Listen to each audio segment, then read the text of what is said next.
বাদশাকে বলেন, ও বাদশা, প্রশ্নটা আবার করেন। বলে, আমি হারুন রশিদ জান্নাতি না জাহান্নামী? বলে, জবাব তো আমি দিব। বলে, হ্যাঁ, আপনার কাছে আমার ছোট প্রশ্ন, আমি যেহেতু জবাব দিব, এই সময় আপনি বড় নাকি জবাব দেনেওয়ালা আমি বড়? বাদশা বলে, সাময়িক সময়ের জন্য হলেও তো তুমি বড়, তুমি জবাব দিবা। বেয়াদবি মাফ করবেন, কিছু সময়ের জন্য আমাকে সিংহাসনে বসায় দেন, আপনি নিচে নামেন। বাদশাহ হারুন রশিদ তো লুভি বাদশা না, আল্লাহর মোহাব্বতওয়ালা বান্দা। সাথে সাথে ওজিরে আজমকে বলে, দ্রুত নিচে আমার জন্য বিছানা করে দাও, 9 বছরের বালকের সিংহাসনে বসাও। 9 বছরের বালকের সিংহাসনে বসায় দিল বাদশা নিচে। বাদশা বলে, ও বাদশা, আপনি নিচে বসে আছেন, প্রশ্ন করার আগে বলি, আমি 9 বছরের বালক সিংহাসনে বৈশাই পুরা উলামাদের মজলিসের মধ্যে বলে, আল্লাহ যদি কবুল করে তো এলেমের সম্মান তো এমনই হয়। এলেমের সম্মান এত বড় বাদশা নিচে, আমি 9 বছরের বালক সিংহাসনে। এলমেরা এজাজ করদন বেহিসাব, খলকেরা দাদন জওয়াবে বা সওয়াব হক না দারত, দোস্তে খলকা জারেরা নিস্তে ই খসলত কে দিনদারেরা। এলেমের বড় মূল্য। 9 বছরের বালক বলে, এত বড় বাদশাকে নিচে বসাইলো, আমার উপরে বসাবার একমাত্র কারণ হলো এলেমের বরকত। 9 বছরের বালক বাদশা হারুন রশিদকে নিচে নামাইয়া সিংহাসনে বসে বলেন, এবার প্রশ্ন আপনি আবার করেন। বাদশা হারুন রশিদ বলে, বলে দাও, আমি জান্নাতি না জাহান্নামী? সব আলেমরা বলেছে আমি জান্নাতি কিনা বলা যাবে না, জাহান্নামী কিনা বলা যাবে না। 9 বছরের বালক বলে, আল্লাহর উপরে ভরসা করে বললাম, নিশ্চিত আপনি জান্নাতি। কেমনে বলেছ? বলে, আপনার থেকে একটা ঘটনা জানতে চাই, বলেন আপনার জীবনে এমন কোন অবস্থা হয়েছে কিনা? কি আপনি চাইলেই জেনা করতে পারতেন, গুনাহ করতে পারতেন, সুন্দরী মেয়ে পাইছেন সামনে, আল্লাহর আযাবের ভয় আপনি জিনা করেন নাই, গুনাহ করেন নাই, এমন কোন ঘটনা জীবনে হয়েছে কিনা? বাদশা হারুন রশিদ বলে, একটা না, শতবার এমন অবস্থা হয়েছে, আমি চাইলেই সুন্দরী মেয়েকে দিয়া জিনার প্রলোভনে আমি পড়তে পারতাম। বহুবার হয়েছে, আল্লাহর আদালতে হিসাব দেওয়ার ভয় আমি এই গুনাহ থেকে নিজেরে গুটায় নিছি, গুনাহ করি নাই। বাচ্চা বলে, আল্লাহর উপরে ভরসা করে বললাম আপনি নিশ্চিত জান্নাতি। সব আলেমরা দাঁড়ায় গেল, আমরা পারলাম না। তুমি কিভাবে বলছো এই বান্দা জান্নাতি? দলিল দাও। বলে, দলিল আমার আল্লাহর কোরআন দিয়া নাও। ওয়া আম্মা মান খাফা মাকাম রাব্বিহি ওয়া নাহান নাফসা আনিল হাওয়া ফাইন্নাল জান্নাতা হিয়াল মাওয়া। আল্লাহর আদালতে দাঁড়াইয়া হিসাব দেওয়ার ভয় যারা গুনাহ থেকে নিজেকে বাঁচায় রাখবে, আল্লাহ তাকিদ দিয়া বলেন, ফাইন্নাল জান্নাতা হিয়াল মাওয়া, অবশ্যই তারা আল্লাহর পক্ষ থেকে জান্নাত পাবে, শান্তির ঠিকানা। এই আয়াত হলো এর দলিল, তিনি জান্নাতি। হর কে দারাত খৌফে হকদার দিল মদগম জান্নাতুল মাওয়া দেহাত ও রামাকাম। আল্লাহর ভয় সন্তানের মধ্যে যদি না আসে, সন্তান মা বাবার সাথে আদব রক্ষা করবে না। আল্লাহর ভয় যদি ছাত্রের মধ্যে না আসে, ওই ছাত্র শিক্ষকের সাথে আদব রক্ষা করবে না। আল্লাহর আদালতে দাঁড়াইয়া হিসাব দেওয়ার ভয় জনগণের মধ্যে যদি না আসে, জনগণ কোনোদিন হারাম খাওয়ার থেকে বাঁচবে না। এই জন্য নবীও বলেন, ইত্তাকিল মাহারিম তাকুন আবাদান নাস, গুনাহ থেকে, হারাম থেকে নিজেকে বাঁচাও। হারাম থেকে নিজেকে বাঁচাবার জ্বলন্ত একটা দৃষ্টান্ত গেল রমজানের রোজা। পেটেও প্রচন্ড ক্ষুধা, সামনেও খানা, প্রচন্ড ক্ষুধা, খানাও রেডি। একটা রোজাদার খানা খায় না কেন? বলে আল্লাহর ভয়। খানাটা যদিও হালাল, আল্লাহর আইনে এখন খাওয়াটা হারাম। আল্লাহ পাক বলেন এই সবকটা বাকি 11 মাস পালন কর। ক্ষুধা আছে, খানাও আছে, খাও না কেন? আল্লাহর বিধানে হারাম। 11 মাস ক্ষুধাও থাকবে, খানাও থাকবে। খাওয়ার আগে হিসাব মিলাইয়া দেখবা আল্লাহর বিধানেই পানিটা হালাল না হারাম। হালাল হলে পান করো, হারাম হলে অ্যাবাউট করো। এই 11 মাসে এই বিধান যদি চালু রাখতে পারো, তুমি মুত্তাকি হইয়া জান্নাতের চেহারাটা দেখা জান্নাতে যাইতে পারবা। ও আমার কলিজার যুবক বাবারা, আল্লাহর ভয় অন্তরে জমা করার জন্য একটাই পথ, আল্লাহর ওলি যারা তাদের নেক নজর নাও, তাদের নেক নজর নিয়া নিজের আমলকে সুন্দর করো, নামাজ ধরো, মা বাবার খেদমত করো। আল্লাহ ওলিদের নেক নজর না লাগানো পর্যন্ত অন্তর দোলাই হবে না, তাকওয়া অন্তরে জমা হবে না। আর তাকওয়া অন্তরে যত আসবে না, ততক্ষণ বান্দা গুনাহমুক্ত হওয়া সম্ভব না। উলামায়ে কেরামের দোয়া নিয়া, শিক্ষকের দোয়া নিয়া, আল্লাহর মোহাব্বত নিয়া, নবীর আদর্শ মেনে চলবা। তওবা করার নিয়ত যদি থাকে, মরিয়া গেলে যাবো আর নামাজ ছাড়বো না, দাড়ি কাটবো না, বেপরদায় চলবো না, মা বাবার সাথে বেয়াদবি করবো না, উলামায়ে কেরামের বিরুদ্ধে যাব না, নবীর আদর্শ সুন্নাত অনুযায়ী জীবন চালাবো। তওবা করার যদি অন্তরে নিয়ত থাকে, খাঁটি নিয়তে দুটো হাত আমার আল্লাহকে দেখায় দাও। আয় আল্লাহ আমাদের কবুল করে নেন, তওবাওয়ালা জিন্দেগি দান করেন, সুন্নাতওয়ালা ইজ্জতের জীবন দান করেন, মা বোনদের আবেদা পর্দাওয়ালা বানায় দেন, সন্তানগুলো নেক আমলওয়ালা বানায় দেন। আয় আল্লাহ মরণ পর্যন্ত তওবার উপরে মজবুত হইয়া নবীর আদর্শ মতে চলার তৌফিক দান করুন। আলহামদুলিল্লাহিল্লাযী জাআলাশ শামসা ওয়াল কমারা বিহিসবান ওয়ান নাজমা ওয়াশ শাজারা ইয়াসজুদান ওয়া ফাদ্দালা জামানান আলা জামান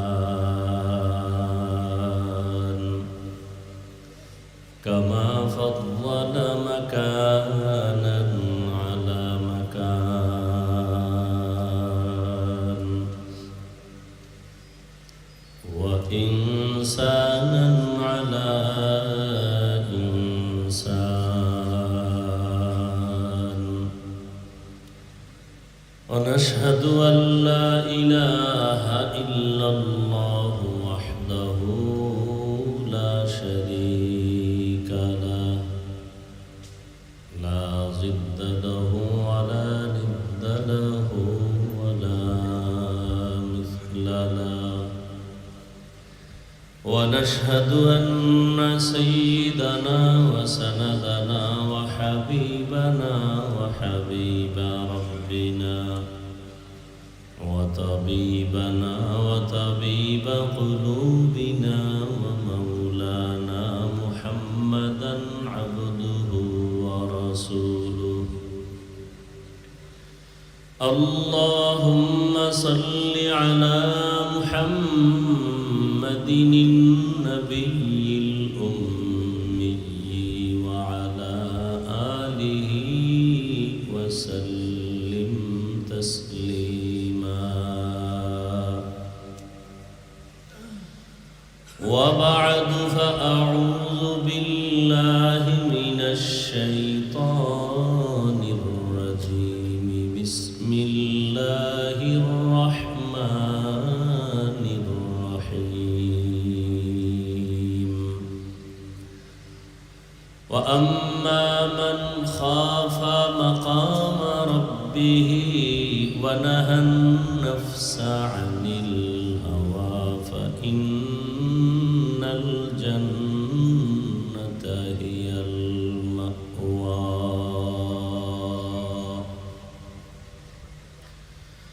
وقال رسول الله صلى الله عليه وآله وسلم اتق المحارم تكن أعبد الناس.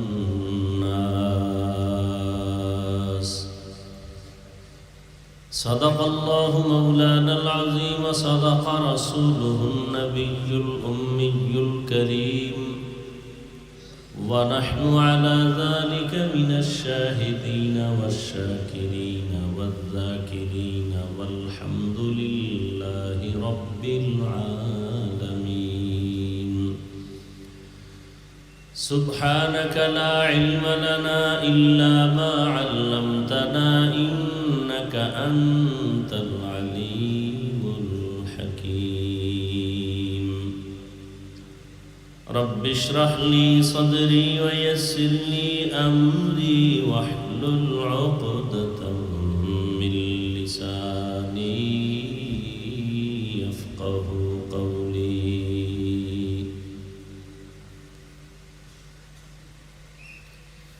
حقیقت کھل جائے گی بوقت امتحان تیرے،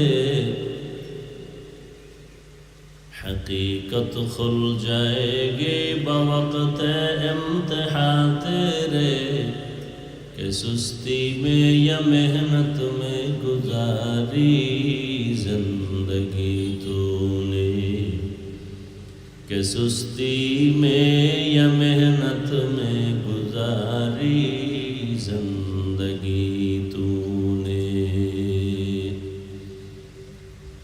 محمد نے آ کر کفر کو مٹایا،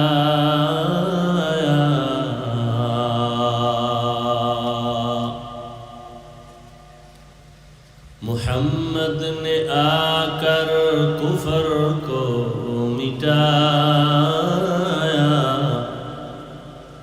کفر کو مٹا کر صداقت بتایا،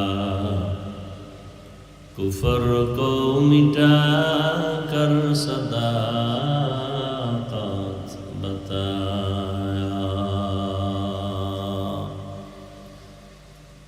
আল্লাহ পাকের দরবারে শুকর যে আল্লাহ আমাদেরকে এই সুন্দর আয়োজন, বেহেশতের বাগান, উলামায়ে কেরামদের মজলিস, আশিকিন, জাকিরিন, শাকিরিনদের মজলিসে হাজারো লাখো মানুষের ভেতর থেকে বাছাই করে দয়াময় আল্লাহ আমাদেরকে কবুল করেছেন, আশা ও বসার তৌফিক দান করেছেন। শুকর আদায়তে সকলেই মহব্বতে পড়ি আলহামদুলিল্লাহ। দরুদ ও সালাম সৈয়দুল মুরসালিন রাহমাতুল লিল আলামিন, শফিউল মুজনিবিন, খাতামুন নবিয়্যিন, সৈয়দুস সাকালাইন, ইমামুল মুরসালিন হযরত মুহাম্মদুর রাসূলুল্লাহ সাল্লাল্লাহু আলাইহি ওয়া আলিহি ওয়াসাল্লাম উপর সর্বোপরি শুকর যাদের অক্লান্ত পরিশ্রমের মাধ্যমে আজ এই সুন্দর আয়োজন, সময় পরামর্শ অর্থ দিয়ে দোয়া করে উপস্থিত হয়ে মাইক, লাইট, প্যান্ডেলের ব্যবস্থাপনার মাধ্যমে সহযোগিতা যারা করেছেন, প্রত্যেককেই আল্লাহ পাকের খিদমতের বরকতে দুনিয়াতে শান্তি, পরকালে চিরমুক্তির ব্যবস্থা করে দিন। এই মাহফিলের বরকতে আল্লাহ রাব্বুল আলামিন পুরা এলাকায় শান্তির ফয়সালা করে দিন। যারা কবরস্থ আল্লাহ সবাইকে জান্নাত দান করেন, যারা বেঁচে আছেন আল্লাহ দীর্ঘ নেক হায়াত দান করেন, মিলে মিশে জীবন যাপন করার মতো তৌফিক আল্লাহ আমাদেরকে দান করেন। মাহফিলের বরকতে আল্লাহ পুরা দেশের মধ্যে আল্লাহ পাক শান্তির ব্যবস্থা করে দেন। গতকাল এবং আজ অনেক উলামায়ে কেরাম, দেশের শীর্ষস্থানীয় হযরত উলামায়ে কেরাম আসছেন, আলোচনা করেছেন, কম বেশি আপনারা শুনছেন। উলামায়ে কেরামের আলোচনা যতদিন চলবে ততদিনে জমিনের মধ্যে ঈমান আমলের পরিচয় থাকবে, মানুষের শান্তি সুশৃঙ্খলতা ফিরে আসার একটা সুযোগ হবে। এজন্য সারা দুনিয়ার বিধর্মীরা উলামায়ে কেরামদেরকে টার্গেট করে করে জমিন থেকে তাদেরকে কলঙ্কিত করার এক ষড়যন্ত্রে লিপ্ত। সব থেকে বেশি দুঃখ হলো এই কথাটা এই অবস্থাটা আমাদের মুসলমান আল্লাহর বান্দা কিছু বান্দিরা না বুঝে তারাও আলেমের পিছনে লেগে আছে। আর লেগে থাকার একটা সুন্দর সুযোগ ফেসবুক। কে কি লেখে কি বলে কেউ তো আর দেখার সুযোগ নাই, বলার সুযোগ নাই, পারমিশন লাগে না। আর ইসলাম দিয়ে তো আর দেশ চলে না, না হয় এদেরকে আইনের আওতায় নেওয়া খুব ইজি ছিল। তবে আমরা যতটুকু বলার চেষ্টা করি, আমি তো বলি যারা ওলামায়ে কেরামের বিরুদ্ধে ফেসবুকে লেখে এরা মা বাবার অভিশপ্ত সন্তান। আমার মতো শক্ত কথা বাংলাদেশে আর কেউ বলে না, বিশেষ করে মোবাইলের গজব নিয়া। আল্লাহ মোবাইলের গুনাহ থেকে গোটা জাতিকে হেফাজত করেন। মোবাইলের গুনাহ থেকে আমাদের অন্তর, আমাদের হাত, আমাদের জবান, আমাদের কান, আমাদের চোখ হেফাজতে রাখার সর্বাবস্থায় আল্লাহ তৌফিক দান করেন। ধ্বংস করে ফেলেছে আমাদের জীবন, আমাদের যৌবন, আমাদের আখিরাত, দুনিয়া এই মোবাইলে। এমন একটা বয়ান নাই এ বিষয়ে বয়ান হয় না, বা এই কথা আমি বলি না। যাই হোক, হেদায়েতের মালিক কোনো বান্দা না, কে? আল্লাহ। আল্লাহ যদি চান তো বান্দা হেদায়েত পায়, আল্লাহ না চাইলে সম্ভব। আমি হাফিজুর রহমান কেন, আর এ জমিনের সমস্ত ওলামায়ে কেরাম কেন, মক্কা মদিনার ইমাম কেন, স্বয়ং রসুলের বয়ানও যদি কপাল পুড়ে যায়, রসুলের বয়ানও কপাল ভুলে না। ইন্নাকা লা তাহদি মান আহবাবতা ওয়ালাকিন্নাল্লাহা ইয়াহদি মান ইয়াশা। নবীজি চাইলেই কাউকে কালেমাওয়ালা বানাতে পারেন না যদি আল্লাহ না চান। আল্লাহ আমাদেরকে হেদায়েত দান করুন।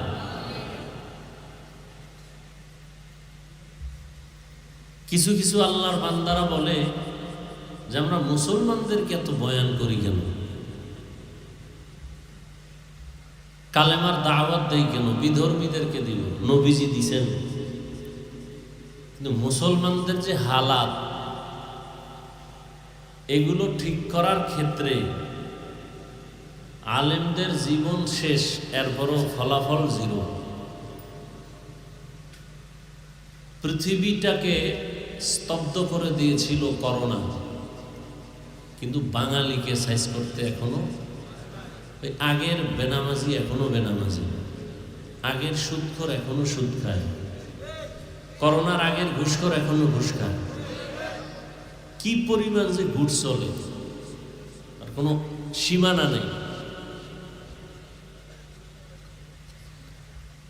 মাদ্রাসা, মসজিদ, আলেম ওলামার বিরোধী যারা আগে ছিল এখনো আছে, অভাব নেই।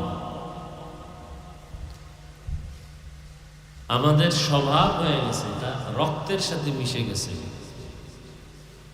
কাউকে সহ্য করে না নেওয়া, কারো ভালোটা পছন্দ না করা। যতটুকু এখনো আছে মোটামুটি মাঠে ময়দানে, শুধু উলামায়ে কেরামদের নজর, দোয়া, এর কারণে। তো যাই হোক, অনেক আলোচনা হয়েছে, এখন বিদায়ের পালা, শুধু দোয়াটা বাকি। খুব সংক্ষেপ দু চারটি কথা আমি বলার নিয়ত করেছি, এবং সে নিয়তে কোরআনে হাকিমের এক আয়াতে কারিমাও তিলাওয়াত করেছি, নবীজির একটি হাদিসের অংশ করেছি। আল্লাহ পাক আমাকে আয়াত ও হাদিসের আলোকে সংক্ষিপ্ত সময়ে কিছু কথা সহি নিয়তে, সহি তরিকায় বলার মতো, শুনবার মতো আমাকে আপনাদের সকলকে আল্লাহ তৌফিক দান করেন।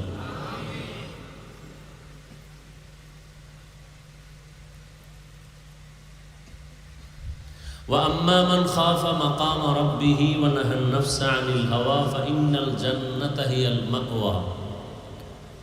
আল্লাহ বলেন, হাসরের ময়দানে আল্লাহর দরবারে দাঁড়াইয়া হিসাব দেওয়ার ভয়ে দুনিয়াতেই যারা নিজেদেরকে গুনাহমুক্ত করবে, গুনাহ থেকে বাঁচাবে, আল্লাহ ওয়াদা করেন আমি তাকে জান্নাত দিয়ে দিব।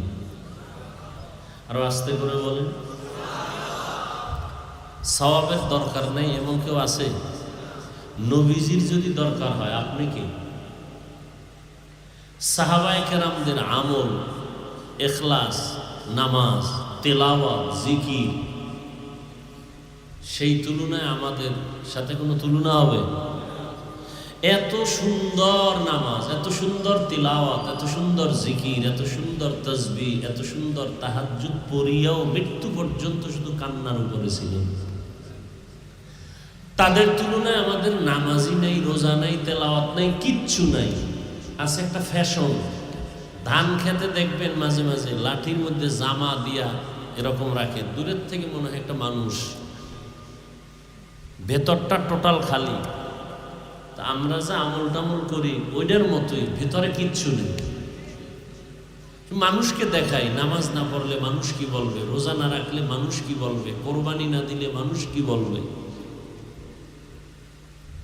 যেইভাবে তেলাওয়াত করলে আল্লাহ খুশি হবেন, ওই তেলাওয়াত নাই, করি না, চেষ্টাও করি না। রমজানুল মুবারক চলে গেল, বহু আল্লাহর বান্দা রোজা রাখে নাই।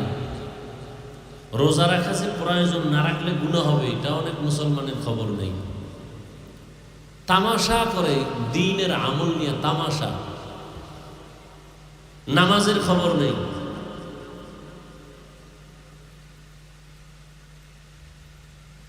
এত সুন্দর প্যান্ডেল, মানুষের অভাব নাই, ফজরে মসজিদ খালি, কি লাভ হবে এই বয়ানে? যদি এমন হতো যে হ্যাঁ মসজিদে গিয়া যুবকরা দাঁড়ায় গেছে, তাহলে কিছুটা আশ্বস্ত হওয়া যাইত যে হ্যাঁ ওয়াজ কাজে লাগতেছে। অথচ প্রত্যেকটা মানুষের জন্য ঈমানের পরেই কি নামাজ। নবীজি বলেন বাইনাল আবদি ওয়া বাইনাল কুফরি তারকুস সালাহ, বেঈমান আর মুমিনের মধ্যে ব্যবধান নামাজ। বেঈমানেরা নামাজ পড়ে না, মুমিন নামাজ ছাড়ে না।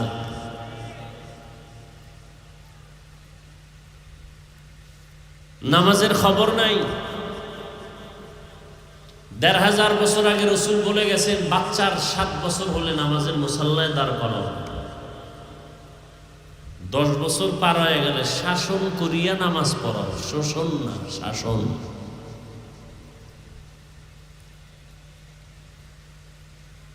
নামাজ যার যত সুন্দর তার আমল সুন্দর, তেলাওয়াত সুন্দর। নামাজ ভালো তার আখলাক ভালো, নামাজ ভালো তার লেনদেন ভালো, নামাজ ভালো তার ওয়াদা ভালো। যত বড় পাগড়িওয়ালা হোক,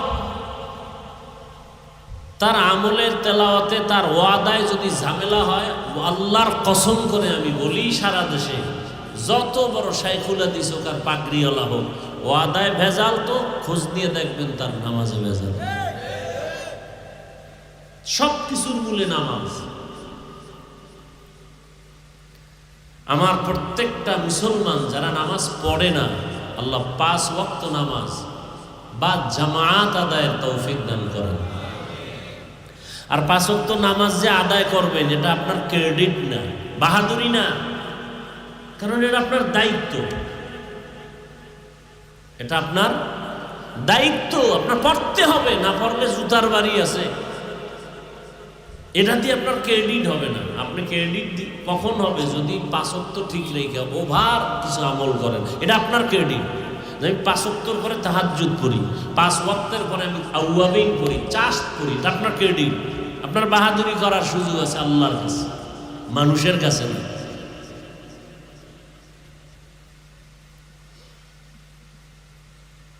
নবীজি বলেন ইত্তাকিল মাহারিম তাকুন আবাদান নাস, তোমরা হারাম থেকে নিজেদেরকে বাঁচাও তো আল্লাহ মানুষের কাছে মর্যাদা বাড়ায় দিবে। আল্লাহর কাছে তো মর্যাদা বেড়েই আছে, কারণ আল্লাহ পাক মানুষ বানাবার আগেই মানুষকে সৃষ্টির শ্রেষ্ঠ মর্যাদা দিয়া এরপরে বানাইছে। বানাইয়া শ্রেষ্ঠ মর্যাদা দেন নাই, মর্যাদা আগে সিদ্ধান্ত নিয়ে কমপ্লিট, এরপরে মানুষ বানাইছে। ওয়ালাকাদ কাররামনা বানি আদম وحملناهم في البر والبحر ورزقناهم من الطيبات وفضلناهم على كثير ممن خلقنا تفضيلا। বনি আদম বড় দামি। ঘোষণাকার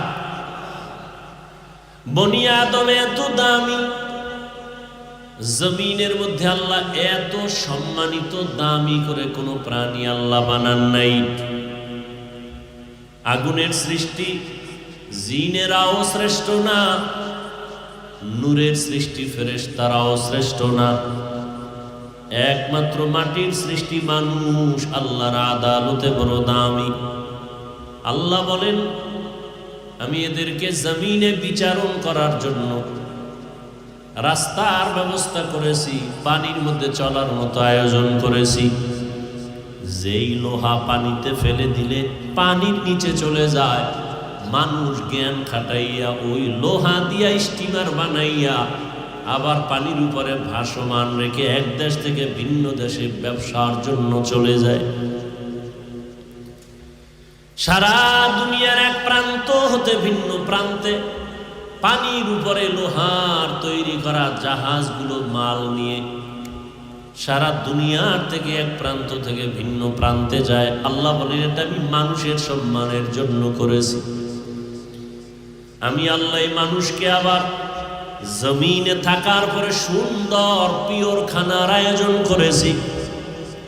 মানুষের খানা আমি আল্লাহ দেই, গর্তের পিপিলিকার খানা আমি আল্লাহ দেই, জঙ্গলের হাজারো প্রাণীর খানাও আমি দেই, নদীর মধ্যে কোটি ধরনের প্রাণীর খানাও কে দেন। সকালবেলা একটা পাখি উঠতে থাকে, সারাটা দিন ডানা মেলে উড়ে উড়ে খোলা আকাশে ঘুরে পেট ভরে বাচ্চার খানা নিয়ে বাসায় হাজির। এর খানাটাও আল্লাহ দেন, মানুষের খানাও আল্লাহ দেন। তবে দুনিয়াতে যত প্রাণীর খানা আল্লাহ দিতেছেন, মানুষের খানার মতো পিওর খানা জমিনে আর কোনো প্রাণীর আল্লাহ দেন না। মানুষের খানা এতটা পিওর, সুস্বাদু, শরীরের জন্য ভিটামিন, যত খানা আল্লাহ কাভার করে দিয়েছেন। বান্দা তুমি ভাত খাইবা, চাল থেকে কাভারে ঢুকাই দিলাম। তুমি যদি রুটি খাও, গমটাকেও কাভার করে দিলাম। তুমি নদীর থেকে মাছ খাইবা, মাছেরও কাভার করে দিলাম। তুমি গোশত খাইবা, চামড়া দিয়া কাভার করে দিলাম। তুমি ফল যদিও খাও, সব ফলগুলো কাভার করে দিলাম। এমন পিওর ভাবে খানার আয়োজন আমি আল্লাহ তোমাকে করেছি, আর কারো জন্য করি নাই। কেন? আমি আল্লাহ মানুষের বড় সম্মানিত করেছি, শ্রেষ্ঠত্ব দান করেছি। আবার এই মানুষের মধ্যে একজনকে অন্যের তুলনায় মর্যাদাবান করেছি। জিন ফেরেশতা সহ সব মখলুকাতের মধ্যে মানুষ বড় দামি। আবার সব মানুষের ভেতরে যারা ঈমানওয়ালা তারা আল্লাহর আদালতে আরো দামি। আবার এই মুমিনের ভেতরে আল্লাহর কাছে তাকওয়াওয়ালা যারা তারা আরো দামি। আবার এই তাকওয়াওয়ালা মুমিনদের ভিতরে আম্বিয়ায়ে কেরাম সবার থেকে বড় দামি। আবার সমস্ত নবীদের মধ্যে আপনার আমার শেষ নবী রহমাতুল লিল আলামিন শ্রেষ্ঠ। আর সমস্ত নবীদের উম্মতের মধ্যে আখিরি নবীর উম্মত আল্লাহর আদালতে বড় শ্রেষ্ঠ। আবার আখিরি নবীর উম্মতের ভেতরে যারা কোরআনওয়ালা, ইলমওয়ালা তারা আরো দামি। আবার ইলমওয়ালাদের মধ্যে যারা আমলওয়ালা তারা আরো দামি। আবার আমলওয়ালাদের ভেতরে যাদের আমলে ইখলাস ও তাকওয়া আছে তারা আরো দামি। ইন্না আকরামাকুম ইনদাল্লাহি আতকাকুম। হর কে দারাত খৌফে হক দরদিল মদাম, জন্নতুল মাওয়া দেহত ওরা মাকাম জুজবা হকচি জে মখাজ ইনসুজা ফজলে উ আমস্ত দর জুমলা জাহা। আল্লাহর ভয় অন্তরে জমা করার নাম তাকওয়া। রহমতের নবী মক্কা নগরীতে যখন আসলেন, সেই সময়ের মানুষগুলো ছিল পৃথিবীর মধ্যে সব থেকে বড় খারাপ। মক্কার মানুষের মতো খারাপ জমিনের মানুষ আর কোথাও এত খারাপ মানুষ ছিল না। রহমতের নবী আসছেন, নবীজির আদর্শের মালা যখন গলায় পড়েছে, চরিত্রহীন মানুষগুলো এত দামি হয়ে গেল। আল্লাহ তাআলা জিব্রাইলকে দিয়া লিস্টি পাঠায় দিছেন, যাও নবীকে জানায় দাও লিস্টির ভিতরে যাদের নাম আছে সবাই বিনা হিসাবে জান্নাতি। নবীজি মক্কায় আসলেন, যেই মক্কায় একটা ঘর বড় দামি বাইতুল্লাহ, তাকাইলেই গুনাহ মাফ। ইন্না আউওয়ালা বাইতুন মুযিআ লিন-নাসি লাল্লাযী বিবাক্কাতা মুবারাকাও ওয়া হুদা মুবারাকাও ওয়া হুদাল লিল আলামিন।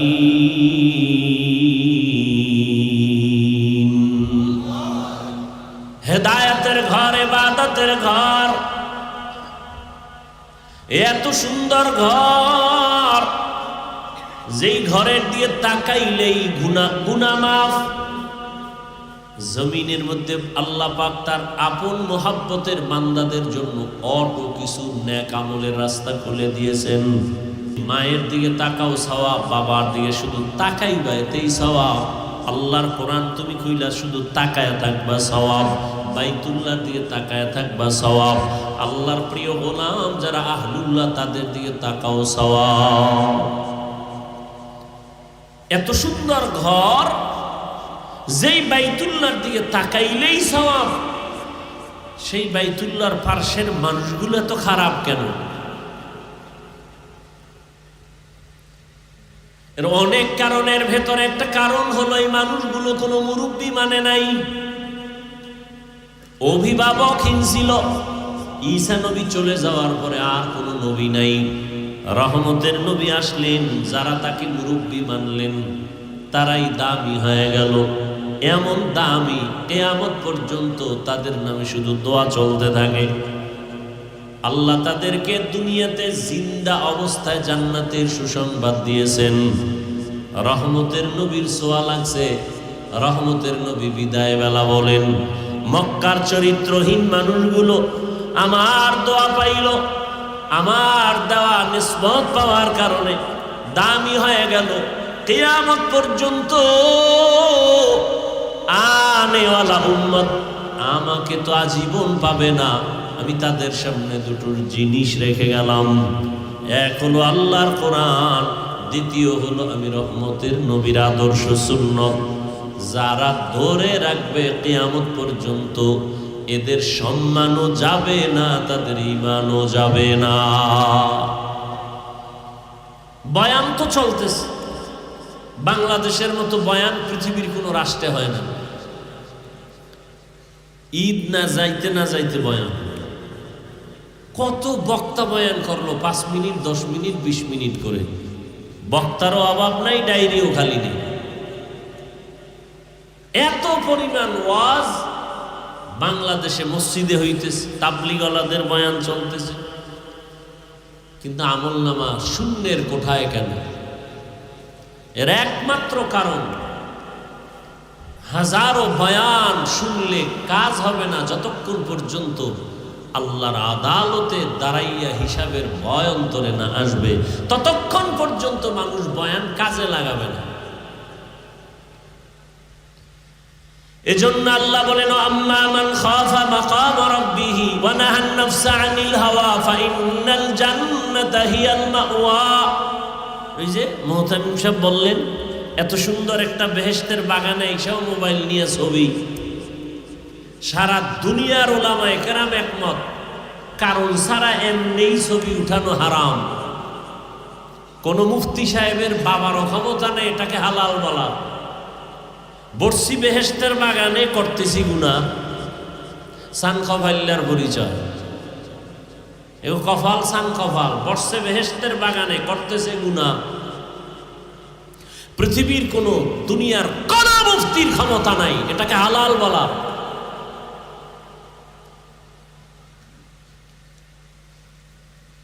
যদি কেউ বলতে পারে, কানে ধরে হজের ময়দান থেকে বিদায় নেবে। বিনা কারণে অনর্থক ছবি উঠানো সম্পূর্ণ হারাম, কবিরা গুনাহ। বসছি বেহেশতের বাগানে। কেমন বাগান? বসলেই গুনাহ মাফ। কিন্তু বসে অনেকে আমরা মোবাইল নিয়ে ব্যস্ত। দেখেন না, এখন তো ওয়াজ মাহফিলে একটু আগে বলছি ফ্যাশন হয়ে গেছে। ওয়াজে আইসা বেলুন কিনে, বেলুন মার্কেটে দৌড়ায় নারী পুরুষ সমানে। এখানে বেহেশতের বাজার, পার্শ্বে মার্কেট আছে জাহান্নামের বাজার। নারী পুরুষ সেখানে হোমানে দৌড়াচ্ছে। বাড়িতে যাওয়ার সময় বেলুন কান্দে ঝুলাই নিবে। বাড়িওয়ালারা বলবে অজেরতে কি পাইলা? কয় মোনাজাতে বেলুন কবুল হয়ে গেছে। গিয়া মোবাইল চালাবে ফজরের, আর খবর নাই। কি লাভ হবে? আল্লাহ আমাকে হেদায়াত দান করুন। আপনাদের হেদায়াত লাগলে আপনাদেরটা আপনারা বলে নেন। অন্যের জন্য দোয়া করাও বর্তমানে বিপদ। এক জায়গায় দোয়া করে বহু মামলার আসামি হয়ে গেছে। দোয়া করছিলাম আল্লাহ মসজিদ ভালো, সবাই টাকা পয়সা দিয়ে টাকা উঠে কমিটি খাইয়ে গেছে। এগো কোনো দোষ নাই, দোষ কার? হুজুরে দোয়া করছে রে দল। মোহের মূল লোক তো। আল্লাহ হেদায়াত দান করুন। বাদশাহ হারুন রশিদের নাম শুনছেন? এই কথা কইেন। আমি কিন্তু ওইটাই বলছি, বাকি দোয়া, বয়ান না। বয়ান হয়ে গেছে। আর বয়ানই যে হেদায়াতের কোনো গ্যারান্টি নেই। এরপরে দু চারটা কথা বলতেছি আপনাদের আগ্রহের উপরে। বাদশাহ হারুন রশিদ বড় বিচক্ষণ। একদিকে রাষ্ট্র পরিচালনা করেন, অন্যদিকে আল্লাহর প্রিয় একজন বুজুর্গ বান্দা। বলেন তো তার স্ত্রীর নাম কি? খবর নেই। এই যুবকেরা, বাদশাহ হারুন রশিদের স্ত্রীর নাম কি? জুবায়েদা খাতুন। কে সে জুবায়েদা? বড় দামি একজন মহিয়সী নারী, হাফেজে কোরআন, কোরআনের হাফেজা। তার বাড়ির মধ্যে শুধু জুবায়েদার খেদমতের বাড়ির জন্য 100 মহিলা কাজ করত। সবাই কোরআনে হাফেজা,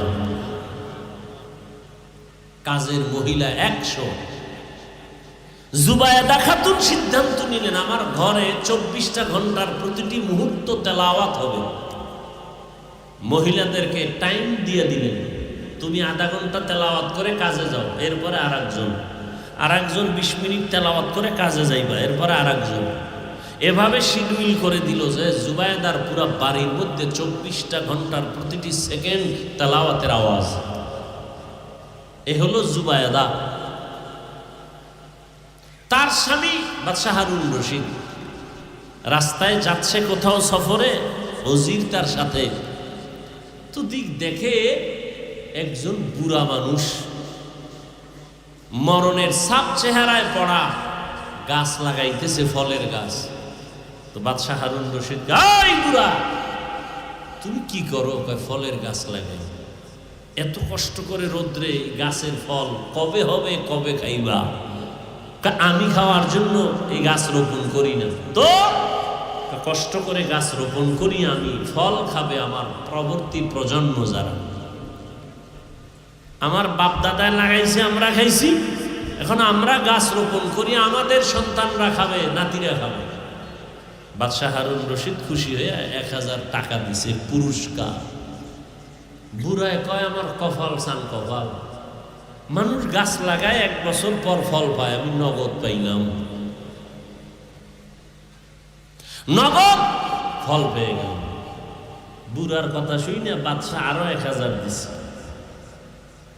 বুড়ায় কয়, মানুষ গাছ লাগায় বছরে ফল পায় একবার, আমি 2 বার নগদ।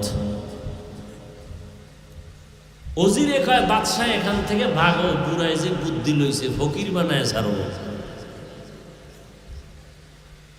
কি বুঝলাম এখান থেকে?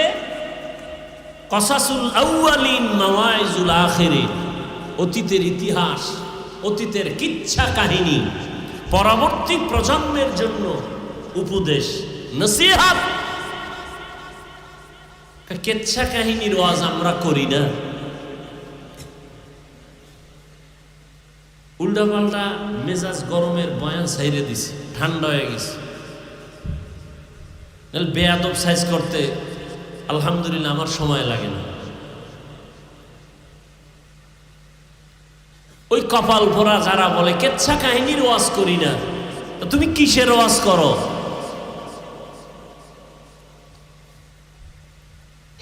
পৃথিবীতে শ্রেষ্ঠ কিচ্ছা কাহিনীর কিতাবের নাম কোরআন। আসতে বলেন, কি গাঞ্জা খাইয়ে বলতেছি মনে হয়? হ্যাঁ, মনে হয় যে আবল তাবল বলতেছি না? এত তুফান কেন সোনার বাংলায়? এত তুফান আল্লাহর সকল সব নেফাকিওয়ালাদের জীবনের ইতি হয়েছে। আলহামদুলিল্লাহ এখনো বসে আছি, সম্মানের সাথে বসে আছি আলহামদুলিল্লাহ। পৃথিবীতে শ্রেষ্ঠ কিচ্ছা কাহিনীর কিতাবের নাম কোরআন। পৃথিবীর দ্বিতীয় শ্রেষ্ঠ কিচ্ছা কাহিনীর কিতাবের নাম হাদিস শরীফ। তুমি কি বুঝাতে চাও পাবলিক রে? কিচ্ছা কাহিনীর ওয়াজ করি না? 2000 আয়াত আছে কোরআনে, শুধু কিচ্ছা কাহিনী। কিচ্ছা কাহিনী কত আয়াত? 2000। তুমি কি বুঝো? জাতিকে আর কি বুঝাতে চাও? এখানে অনেক তালিবুল ইলম উলামায়ে কেরাম বসে আছেন। কোরআন শরীফের মধ্যে বাঘের কিচ্ছা নাই? এই ছাত্ররা কম নাই? হাতির কিচ্ছা নাই, সাপের কিচ্ছা নাই, ব্যাঙের কিচ্ছা নাই, মশামাছির কিচ্ছা নাই? কি কয় বেঈমান?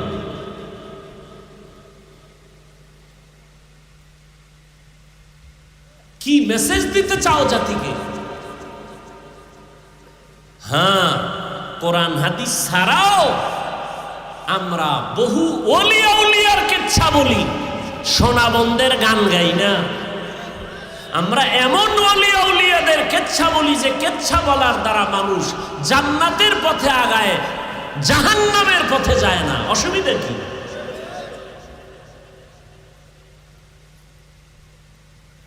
বাপ দাদার কিচ্ছা কাহিনী বলি, কত তোকমা লাগানো। আমাদের বাপ, আমাদের দাদা, আমাদের ওস্তাদ, আমাদের মুরব্বীরা এমনই আল্লাহওয়ালা, তাদের কিচ্ছা বললে মানুষ কাঁদে। তোমার বাপ দাদার জীবনের নাম নেওয়ারও সুযোগ নাই। তোমরা সেই কপাল নিয়ে জমিনে আসো। উজানির কারি ইব্রাহিম রহমতুল্লাহ আলাই বাঘের কিচ্ছা বললে মানুষ অনেকে মন্তব্য করে। এগুলো আমি পয়েন্টে পয়েন্টে সাইজ করছি, বাংলাদেশে কম করি না, একটু এখন চুপ হয়ে গেছে। এই গত রোজার আগের রোজায় বয়ান করছি, একটা রোজা রাখলে দাম কত? একটা উড়ন্ত কাক, জন্ম থেকে একটা কাক, কাক বুঝেন না? কাউয়া, একটা কাউয়া জন্ম হয়েই উড়তে থাকে, উড়তে উড়তে উড়তে উড়তে উড়তে উড়তে বুড়া হওয়া পর্যন্ত উড়তেই থাকে। উড়িয়া কত দূর গেল? মোল্লা আলী আল কারি রহমতুল্লাহ আলাই তিনি লিখেছেন 1000 বছর পর্যন্ত একটা কাক নিম্নে হায়াত পায়। তাহলে একটা কাক জন্ম থেকে উড়িয়া 1000 বছরে কত দূর যাবে? একটা রোজাদার এক রোজার বরকতে জাহান্নাম থেকে তত দূর চলে যাবে। তখন আর হাদিসটা কই নেই, ঘটনাটা কইয়া চলে গেছে। এবার এটা নিয়ে নেফাকি অন্তরওয়ালারা পাগল হয়ে গেছে, কাকের কিচ্ছা বলছে, অথচ মিশকাত শরীফের হাদিসের ঘটনা।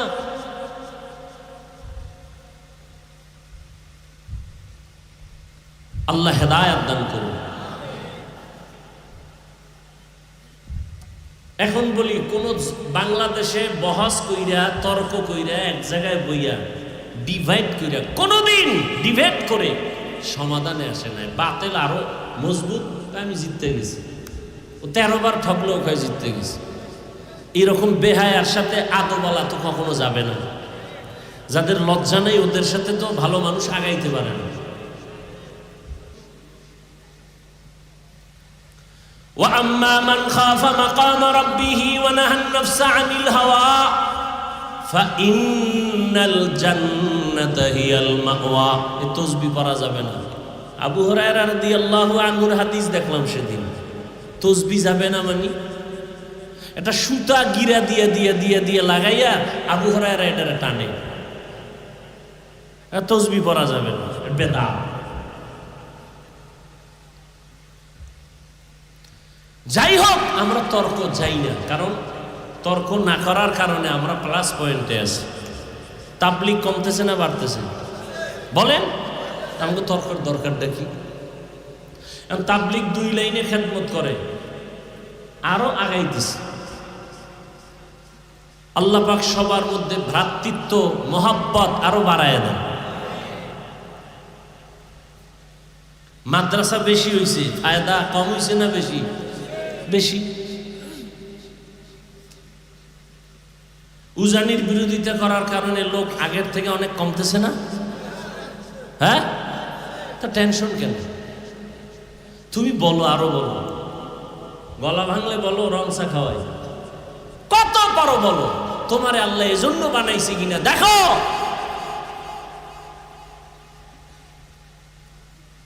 কওমি মাদ্রাসার বিরোধিতা করো, তারা বাড়ছে না কমছে? কওমি মাদ্রাসা আরো বাড়বে। বাংলাদেশের প্রত্যেকটা ঘর হবে এক একটা কওমি মাদ্রাসা। বলবেন কেন? বিরোধীদের বিরোধিতার কারণে। কারণ জোয়ারের পানিতে বাদ দিলে পানির শক্তি আরো বেড়ে যায়। সব কিছুর মূলে আল্লাহর ভয় নাই, এটাই আসল। আর এই ভয় আল্লাহর জাতের কসম, আল্লাহর ভয় অন্তরে ততক্ষণ পর্যন্ত আসবে না যতক্ষণ পর্যন্ত ওলিয়া উলিয়ার সোহবতে যাবে না। কোনো চালাকি চলবে না, ফাইনাল কথা। এজন্য তো আমি চ্যালেঞ্জ দিয়ে বলি, সারা বাংলাদেশে যারা ওলিয়া উলিয়া মানে না, এরা কোরআনও মানে না, বুখারী শরীফও মানে না, এরা ভণ্ড। এদের যারা ভণ্ড বলে না, তারাও ভণ্ড।